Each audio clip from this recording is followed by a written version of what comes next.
नमस्कार प्रेक्षकांनो, मालिकेचा आजचा भाग खूपच जबरदस्त असा आहे. कारण पौर्णिमा ही तोंडावर पडणार आहे, तर आकाश आणि भूमी यांचे रोमॅन्टिक सीन आपल्याला पाहायला मिळणार आहेत.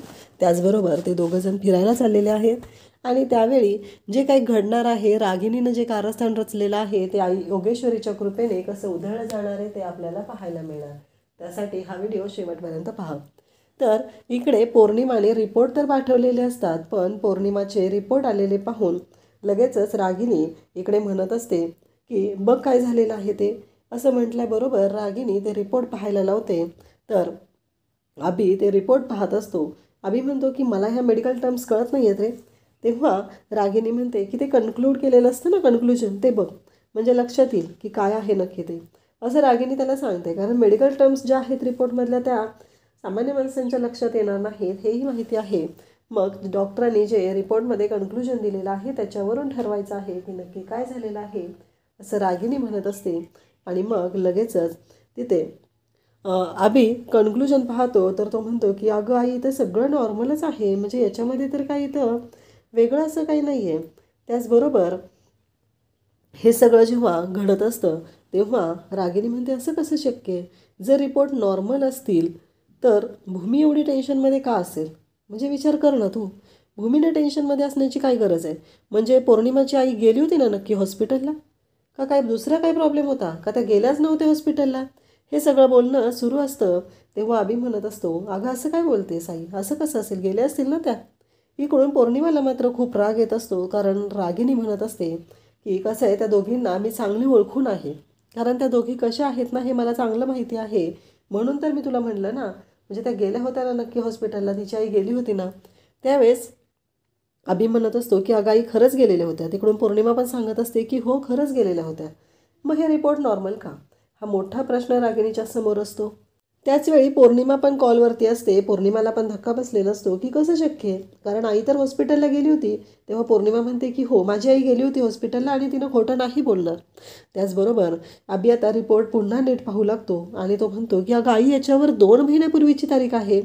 आणि झालं इथंच माती खाल्लेली असते ती म्हणजे पौर्णिमाने, आणि इथं वाट लागलेली असते ती पौर्णिमाची. आणि रागिणी आता शिव्या घालायला सज्ज झालेली असते. कारण रागिणीचं असं म्हणणं असतं काहीही झालं तरीही आता हे जे रिपोर्ट आहेत ते कोणामुळे असे आलेले आहेत सांग बरं मला, असं रागिणी म्हणत असते. आणि त्याचबरोबर इकडे ती पौर्णिमाला म्हणत असते की एक काम सांगितलेलं होतं ते कामही तुला व्यवस्थित करता आलेलं नाही. नक्की काय समजायचं आहे काय आम्ही ते सांग बरं एकदा. तुला साधे रिपोर्ट तिथून बघायला सांगितले होते, ते रिपोर्टही तू व्यवस्थित आणलेले नाहीत, असं म्हणत रागिणी चिडलेली असते. आणि रागिणी म्हणत असते की हे सगळं काय चाललेलं आहे. तेव्हा पौर्णिमा म्हणत असते की एकतर चोरी करायची, बोंबाबोंब करायची नाही, आणि वरून यांची बोलणी ऐकायची, असं पौर्णिमाचं म्हणणं असतं.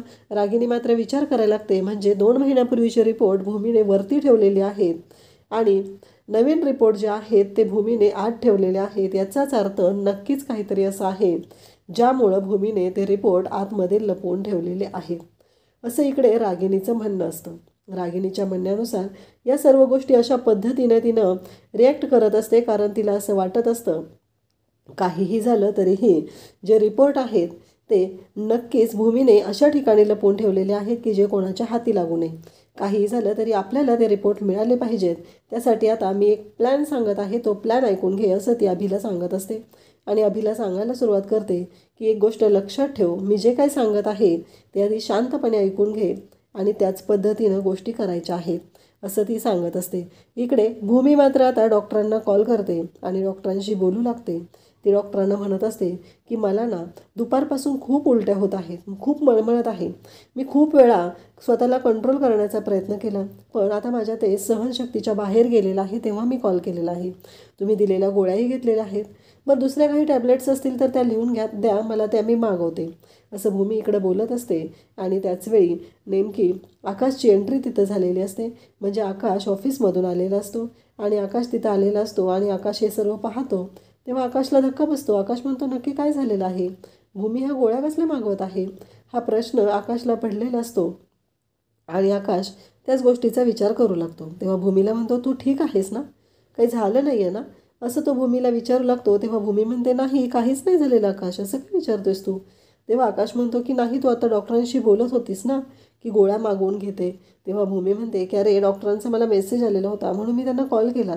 तर डॉक्टरांनी काही औषधं मला सांगितलेली होती, ती औषधं मागवायची राहिलेली होती, तीच मी मागवून घेत आहे, बाकी काही नाही असं असं भूमी सांगून तो विषय तिथल्या तिथं हे करून टाकते. त्यावेळेस मात्र इकडे आकाश म्हणत असतो की खरंच. तेव्हा भूमी म्हणते की हो खरंच आकाश, मी तुला खरंच सांगत आहे. आकाश म्हणतो नक्की काही प्रॉब्लेम नाही आहे ना, तुझी तब्येत वगैरे ठीक आहे ना. तेव्हा भूमी सांगू लागते की हो माझी तब्येत ठीक आहे, नको काळजी करू. मग आकाश म्हणतो की बघ मी तुझ्यासाठी गिफ्ट आणलं आहे. असं म्हणत आकाशने भूमीसाठी जे गिफ्ट आणलेलं असतं ते गिफ्ट तो भूमीला दाखवत असतो आणि भूमीला त्याने आणलेलं गिफ्ट तो दाखवतो, म्हणतो की खरंच. आणि भूमीला जवळ घेतो, तिला मिठीत घेतो आणि तिच्याशी बोलत असतो. तिला म्हणत असतो की हे बघ. असं म्हणत आकाश तिला मिठीत घेतो, तिच्या कपाळावरती किस घेतो आणि तिला म्हणतो की हे बघ भूमी. भूमी म्हणते की पण आज काय आहे. तेव्हा आकाश म्हणतो की आता ना खरंच मी एवढा खुश आहे ना, तू विचारच करू शकत नाही. कारण काहीही झालं तरीही आता जी गोष्ट घडते ना भूमी, म्हणजे माझ्यासाठी खूप आनंदाची. आपलं बाळ येणार आहे. मी ना ऑफिसमध्ये असलो तरी माझ्या डोक्यात एकच सुरू असतं, काहीही झालं तरीही मला लवकर घरी जायचं आहे, मला लवकर घरी जाऊन बाळाला भेटायचं आहे, तुला भेटायचं आहे.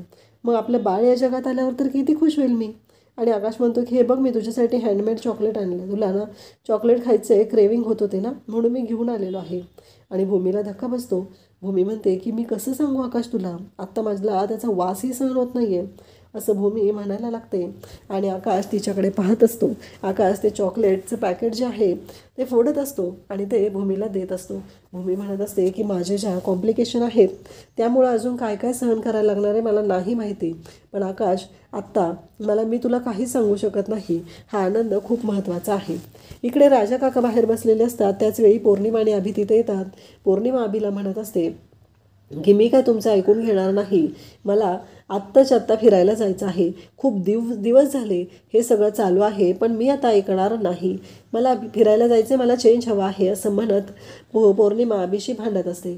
अभि म्हणत असतो की तुला माहीत नाही आहे आता आईची अवस्था खूप बिकट आहे आणि आईसोबत मीही इथं असणं गरजेचं आहे. एकदा का सगळं व्यवस्थित झालं की मग आपण जाऊया, तोपर्यंत आपण कुठेही जाऊ शकत नाही. राजा काका खाली बसलेले असतात, म्हणूनच हे दोघं मुद्दाम अशा पद्धतीनं बोलत आलेले असतात, का तर राजा काकांच्या कानावरती त्या गोष्टी पडल्या पाहिजेत असं त्यांना वाटत असतं, म्हणून हे दोघं जण बोलत आलेले असतात. त्याचबरोबर राजा काका उठतात आणि तिथून जातात. म्हणतात की घरी जरी आलं तरी हे कामाचे फोन कॉल्स आणि मेसेज काहीच संपत नाहीत असं राजा काकांचं म्हणणं असतं. परंतु ही गोष्ट राजा काकांच्या कानावरती पडलेली असते. इकडे आम्ही म्हणतो की बघूया आता बाबा तर उठून गेलेले आहेत, पण आईने नक्की त्यांना किती ओळखलेलं आहे हे बघूया. आणि मग ते दोघं विचार करू लागतात, कारण आपण तर आईंनी सांगितलेलं आहे त्या पद्धतीनं प्लॅनिंग केलं आहे असं पौर्णिमा अभिला सांगत असते. कारण तिला माहीत नसतं की रागिनी ही कशी आहे. प्रत्येक वेळेस रागिनी वापर करून घेणार आणि परत टाकून देणार, ही गोष्ट मात्र प्रत्येक वेळेस विसरत असतात, ते म्हणजे अभि आणि पौर्णिमा. तर इकडे आकाश ते चॉकलेट घेतो आणि भूमीला म्हणतो की हे घे, तुला खूप खायची इच्छा झालेली ना म्हणून मी तुझ्यासाठी आणलेलं आहे. असं म्हणत चॉकलेट तो देत असतो, पण भूमी म्हणत असते की मला तर ह्याचा वासही सहन होत नाही आहे. जर मी आता हे चॉकलेट खाल्लं तर मला पुन्हा उलट्या होतील, मला कळतच नाही आहे की मी काय करू.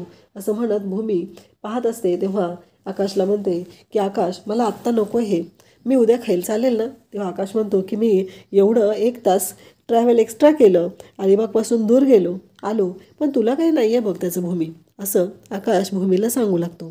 तेव्हा भूमी पाहत असते. भूमी म्हणत असते की अरे आकाश तसं नाही आहे. आणि मग ते चॉकलेट घेते आणि आकाशला खाऊ घालू लागते आणि बाळाला म्हणते की बाळा, बाबाने खाल्लं काय आणि आईनं खाल्लं काय, सेमच आहे ना, कारण आई आणि बाबा दोघं सेमच आहेत असं म्हणणं असतं. आणि असं म्हणत भूमीने ते चॉकलेट आता आकाशला खाऊ घातलेलं असतं आणि आकाशचं तोंड गोड केलेलं असतं. भूमी म्हणत असते की या कॉम्प्लिकेशनमुळं अजून कोणत्या कोणत्या गोष्टींना मला मुकावं लागणार आहे मलाच कळत नाही आहे, असा विचार भूमीच्या डोक्यात सुरू असतो. त्यानंतर आकाश म्हणतो बरं ते जाऊ दे, आणखी एक गिफ्ट आहे तुझ्यासाठी. भूमी म्हणते की अरे आकाश काय आहे आज तर गिफ्टचा पाऊसच पडतो नुसतं असं वाटायला लागलं मला, नक्की काय आहे गिफ्ट माझ्यासाठी अजून. असं म्हटल्यानंतर आकाश म्हणतो थांब तरी. आणि आकाशने एक फ्रेम आणलेली असते आणि ती फोटो फ्रेम तो खोलत असतो आणि भूमी त्याच्याकडे पाहत असते, कारण एवढं सुंदर गिफ्ट आकाशने आणलेलं असतं. आणि आकाश म्हणत असतो थोडा वेळ थांब फक्त, तुला कळेलच काय गिफ्ट आहे ते. असं म्हणत आकाशने ती फ्रेम ओपन करायला सुरुवात केलेली असते. आणि जेव्हा आकाश ती फ्रेम ओपन करतो तेव्हा भूमी त्या फ्रेमकडे पाहतच राहते. तिला ना खरं तर खूप मोठा धक्का बसलेला असतो.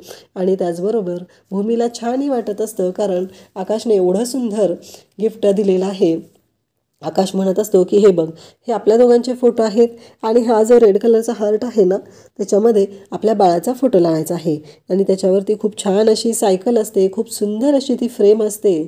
आणि त्याचबरोबर ती फ्रेम पाहून भूमीला पण खूप छान वाटत असतं. आणि इकडे आकाश पाहत असतो, भूमी पाहत असते. आकाश आणि भूमी या दोघांचे खूप सुंदर सुंदर फोटो तिथे लावलेले असतात. आणि त्याचबरोबर इकडे हे सगळं जेव्हा घडत असतं त्याचबरोबर आकाश म्हणत असतो की बघ, आता कसं वाटलं तुला, हे गिफ्ट कसं वाटलेलं आहे, असं आकाश म्हणत असतो. आणि त्याचबरोबर आकाशचं असं म्हणणं असतं की काहीही झालं तरीही हे जे सगळं घडत आहे ना, ते खूप छान वाटत आहे भूमी. मला ना हे सगळं खूपच भारी वाटत आहे. आपलं बाळ येणार आहे ही गोष्टच माझ्यासाठी खूपच महत्त्वाची आहे, कारण आपलं बाळ हे माझ्यासाठी खूप महत्त्वाचं आहे, खूप आनंदाचं आहे, असं बोललं जात असतं. त्याचबरोबर इकडे दुसऱ्या दिवशी सकाळी सगळे बसलेले असतात आणि त्याचबरोबर सगळे बोलत असतात. तेव्हा आकाश तिथे असतो. राजा काका म्हणतात की भूमी कुठं आहे, मला बोलायचं आहे तुमच्या दोघांशी. तेव्हा असं झाल्यानंतर मग राजा काकाला आकाश म्हणतो की हो, येईल, आतमध्ये असेल. असं म्हटल्याबरोबर राजा काका आणि भूमी सर्वजण तिथं आलेले असतात. राजा काका एक एनवलप घेतात आणि ते आकाशच्या हातात देतात आणि भूमीलाही बसायला सांगतात. भूमीला म्हणतात की बस भूमी तिथं. भूमी जेव्हा बसते तेव्हा ते एनवलप पाहते. तेव्हा आकाशलाही धक्का बसलेला असतो आणि भूमीलाही धक्का बसलेला असतो. आकाश म्हणतो की हे 4 दिवसांचं टूरचं पॅकेज आहे, पण कशासाठी राजा काका? तेव्हा राजा काका म्हणतात की तुला आणि भूमीला खूप गरज आहे या चेंजची, कारण खूप दिवस झालं या सगळ्या वातावरणापासून खरं तर बाहेर जाणं गरजेचं आहे, म्हणून हे तुमच्या दोघांसाठी आहे. आणि मला असं वाटतंय की तुम्ही दोघांनी बाहेर फिरायला जावं, त्यासाठी हे मी तुमच्यासाठी बुक केलेलं आहे. तेव्हा भूमी म्हणत असते की त्याची काही गरज नाही आहे राजा काका, कारण आम्ही दोघंही इथं व्यवस्थित आहोत, असं भूमी राजा काकांना सांगत असते. परंतु राजा काका म्हणत असतात की भूमी, मला माहिती आहे तू कुठं बाहेर जाणार नाही किंवा त्या गोष्टींसाठी तयार होणार नाही, ही गोष्टही मला माहिती आहे. परंतु मी काय सांगतोय ऐकताय का तुम्ही दोघं पण? भूमी, जे काही झालेलं आहे ना, त्याच्यामुळं बाळावर पण जास्त परिणाम झालेला असू शकतो. त्यामुळं मी तुला काय सांगतोय लक्षात येते का बघा, कारण माझं असं म्हणणं आहे की तुम्ही दोघांनी बाहेर फिरायला जा, 4 दिवस एकत्र राहा, 4 दिवस एन्जॉय करा. आणि मग ह्या सगळ्या गोष्टी तर आहेतच ना आपल्यासोबत, त्या कुठं आपण सोडून दिलेल्या आहेत, असं बोलत असतात. आणि राजा काकांचं म्हणणं असतं की काहीही झालं तरी जरा एन्जॉय करा, एकत्र राहा, मगच तुम्हाला छान वाटणार आहे, असं राजा काका सांगत असतात. त्याचबरोबर इकडे राजा काका म्हणत असतात की काहीही असलं तरीही आकाश आणि भूमी, तुम्ही दोघांनी एकत्र राहणं खूप गरजेचं आहे. आकाश, आत्ता भूमीला ह्या चेनची गरज आहे. तेव्हा मानसी म्हणत असते की हो, मलाही तेच वाटतंय. अगं ताई, बाळासाठी तरी या सगळ्या गोष्टींचा विचार केला पाहिजे ना, कारण काहीही झालं तरीही बाळाला पण ह्या सगळ्या गोष्टींमधून खरं तर खूपच त्रास झालेला आहे. म्हणून मला असं वाटतंय की तुम्ही दोघांनी बाहेर फिरायला जा, असं सगळेजण म्हणत असतात. पण खरं तर हा सगळा डाव असतो तो रागिणीचा, आणि रागिणीनं हा सगळा डाव आखलेला असतो. रागिणीच्या म्हणण्यानुसार हे सगळं घडत असतं, पण इथे कोणाला माहितीच नसतं की हा सगळा डाव कुणी आणि कशासाठी आखलेला आहे. कारण काहीही झालं तरीही रागिणीनं मुद्दामहून टाकलेलं हे जाळं असतं, ज्याच्यामध्ये आकाश आणि भूमी अलगद अडकले पाहिजेत. रागिणी खरं तर आम्ही म्हणतो ते बरोबर आहे, घरातल्या प्रत्येक माणसाला पूर्णपणे ओळखून आहे, कारण तिला माहिती आहे की घरातला प्रत्येक माणूस कशा पद्धतीनं रिॲक्ट करू शकतो, ही गोष्ट तिला चांगलीच माहिती आहे. आणि म्हणूनच रागिणी या पद्धतीनं वागत बोलत असते. कारण काहीही झालं तरी रागिणीचं असं म्हणणं असतं की ज्या सर्व गोष्टी घडत आहेत त्या माझ्या पद्धतीनं घडल्या पाहिजेत, कारण रागिणीला माहिती आहे की जेव्हा तिने असं सांगणार आहे तेव्हा नक्कीच घरातले जाणार आणि पाठवणार. राजा काका हे करू शकतात हे तिला चांगलंच माहिती आहे, म्हणून तर रागिणीने हे सगळं करायला सांगितलेलं असतं. आणि बरोबर अभि आणि पौर्णिमाचा प्लॅन वर्क झालेला असतो. राजा काकांना विचारायला माहिती नसतं की हे दोघंजण नाटक करत होते, खरं तर आकाश आणि भूमी या दोघांना घराच्या बाहेर काढण्यासाठी हे सगळं नाटक चालू होतं, ही गोष्ट मात्र माहितीच नसते. बिचाऱ्या राजा काकांनी चांगल्या भावनेने आकाश आणि भूमीसाठी हे पॅकेज बुक केलेलं असतं आणि आकाश आणि भूमीला 4 दिवस निवांत अशा ठिकाणी जायला सांगितलेलं असतं. इकडे पौर्णिमा आणि अभि लगेच एकमेकांना सांगू लागतात की आईला मेसेज करून कळवूया, आपलं काम झालेलं आहे. असं त्या दोघांचं सुरू झालेलं असतं आणि ते दोघंजण लगेच इकडे रागिणीला मेसेज करायला घेतात. भूमी खरं तर म्हणत असते की नको आहे, या सगळ्या गोष्टींची काही गरज नाही, कारण आत्ता आम्ही आहोत ना इथे, आता व्यवस्थित आहोत, आम्हाला नको वाटते बाहेर जायला कुठं. तेव्हा आजी पण म्हणतात की अगं भूमी, असं काय म्हणतेस, बाहेर जाऊन या, फिरून या, तेवढंच बरं वाटेल तुम्हाला दोघांना, म्हणून सांगत आहे, असं तिचं म्हणणं असतं. त्याचबरोबर मानसी, आजी सगळेजण मागे लागलेले असतात. तेव्हा आकाश आणि भूमी दोघंही म्हणतात की ठीक आहे, चालेल, आपण जाऊया. आता आकाश आणि भूमी जायला तयार होतात आणि याच गोष्टीचा आनंद अभि आणि पौर्णिमाला झालेला असतो. त्यांनी तर रागिणीला मेसेज करून टाकलेला असतो की आपलं काम झालेलं आहे असं म्हणत मेसेजही केलेला असतो. आणि इकडे रागिणी वाटच बघत बसलेली असते, कारण फायनली आकाश आणि भूमी जायला तयार झालेले आहेत. म्हणजे आयतीच माझ्या जाळ्यात अडकणार, माझी शिकार मला आयती येऊन माझ्या स्वतःच्या समोर मिळणार आहे असं त्यांना वाटत असतं. इकडं आकाश आणि भूमी तर आता जायला निघालेले असतात. सर्व गोष्टी व्यवस्थित असतात, पण त्यांना कुठं माहिती असतं की एवढं मोठं संकट त्यांच्यावर इथे येणार आहे, एवढ्या मोठ्या संकटाची चाहूल आता लागणार आहे, ही गोष्ट कुठं त्यांना माहिती असते. आकाश आणि भूमी तर जायला निघत असतात. इकडे रागिणी मात्र खुश झालेली असते की चला, आयते माझ्या तावडीत सापडले, असं रागिणीचं म्हणणं असतं. काहीही झालं तरीही मी त्यांना सोडणार नाही. आता आकाश आणि भूमी दोघंही ट्रिपला निघालेले आहेत, फिरायला निघालेले आहेत. 4 दिवस एकांतात राहावं, ज्या गोष्टी घडलेल्या आहेत, नवीन वातावरणाशी संपर्क साधता यावा असं त्यांना वाटत असतं. म्हणून ते दोघंजण निघालेले असतात आणि त्याचबरोबर हा आनंदाचा क्षण ते एन्जॉयही करत असतात. हे सर्व चालू असतं. आकाश आणि भूमी या दोघांनाही खूप छान वाटत असतं. फायनली कुठंतरी त्यांच्या आयुष्यामध्ये आनंद येत असतो आणि तो आनंदाचा क्षण एन्जॉय करत आकाश आणि भूमी निघालेले असतात. त्याचबरोबर आकाश आणि भूमी जात असताना भूमीला आकाश म्हणत असतो की तू खरंच ना अशी जेव्हा असतेस ना तेव्हा खूप छान दिसतेस. तेव्हा भूमी म्हणते, म्हणजे काय म्हणायचं आहे आकाश तुला? तेव्हा आकाश म्हणतो की हो अगं, तू खुश असलीस ना खूप छान दिसते, आणि जेव्हापासून बाळाची बातमी दिलीस ना तेव्हापासून तर तू खूपच छान दिसते, असं आकाश म्हणत असतो. भूमी म्हणते हो का, असं म्हणत भूमीही त्याच्याशी बोलत असते. आणि त्याचबरोबर इकडे भूमी आकाशला म्हणते की अरे आकाश, पाणी आहे का रे त्या बॉटलमध्ये? तेव्हा आकाश म्हणतो की अगं नाही, थांब, तिथे नारळ पाणी विकायला आहे ना, तिथे जाऊन मी पाणी घेऊन येतो, असं म्हणत आकाश नारळ पाण्याच्या जवळ जायला निघतो. इकडे आजी आई योगेश्वरीच्या समोर हात जोडून उभ्या असतात. माझी लेकरं 4 दिवसांसाठी फिरायला गेलेली आहेत, त्यांचं रक्षण कर, त्यांना काहीही होता कामा नये, असं आजी बोलत असतात. आणि त्याचवेळी आकाश आणि भूमी पाणी पितात आणि आकाशने एक लॉकेट आणलेलं असतं, तर ते लॉकेट भूमी स्वतःच्या हाताने आकाशच्या गळ्यामध्ये घालून देत असते. आणि त्याचवेळी दोघंही रोमॅन्टिक झालेले असतात. आकाशही रोमॅन्टिक झालेला असतो, भूमीही खुश असते आणि ते दोघंजण एकमेकांकडे पाहत असतात. पण काहीही झालं तरी भूमीच्या मनातून त्या गोष्टी काही जात नसतात की ज्या गोष्टींचा त्रास तिला होत असतो, की बाळाच्या बाबतीत जे कॉम्प्लिकेशन सांगितलेले आहेत त्या गोष्टी काही भूमी अजूनही विसरलेली नसते. तिला मात्र त्या गोष्टींचं वाईट वाटत असतं, कारण माझ्या बाबतीत एवढी मोठी गोष्ट आहे आणि मी ही गोष्ट आकाशपासून लपवते, हा गिल्ट भूमीच्या मनात चांगलाच तिला त्रास देत असतो. इकडे आजी मात्र आई योगेश्वरीच्या समोर उभ्या असतात आणि आई योगेश्वरीला म्हणत असतात की माझ्या मुलांचं रक्षण कर, त्यांच्यावर कोणतंही संकट यायला नको आहे, असं आजी बोलत असतात. आई योगेश्वरीच्या समोर हात जोडून उभ्या असतात. परंतु इकडे घडणार मात्र वेगळंच असतं. रागिणीने गुंडांना सांगितलेलं असतं आणि ते गुंड गाडी घेऊन आकाश आणि भूमीच्या मार्गावर निघालेले असतात आणि आकाश आणि भूमीच्या गाडीच्या पाठीमागून ती गाडी येत असते. त्यांना माहिती नसतं, तेवढ्यातच आकाशचं लक्ष जातं. गाडी चालवताना आकाश पाहतो तर एक गाडी त्याच्या पाठीमागे येत आहे. इकडे अभि आता रागिणीला भेटायला आलेला असतो आणि तो म्हणत असतो की आयतेच आपल्या जाळ्यात सापडलेले आहेत.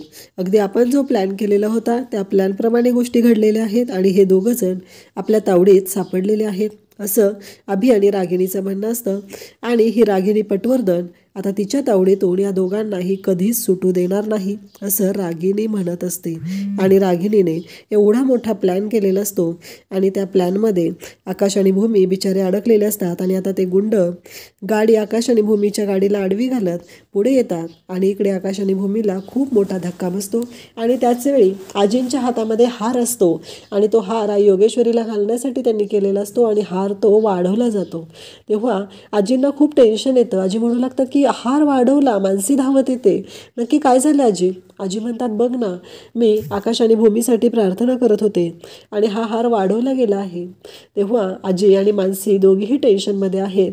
त्याचबरोबर आता इकडे आकाश भूमीच्या जीवाला काय धोका होणार, ते सुखरूप परत येणार का, हे आपल्याला पुढे पाहायला मिळणार आहे. अशाच अपडेटसाठी चॅनलला सबस्क्राईब करा. थँक्यू.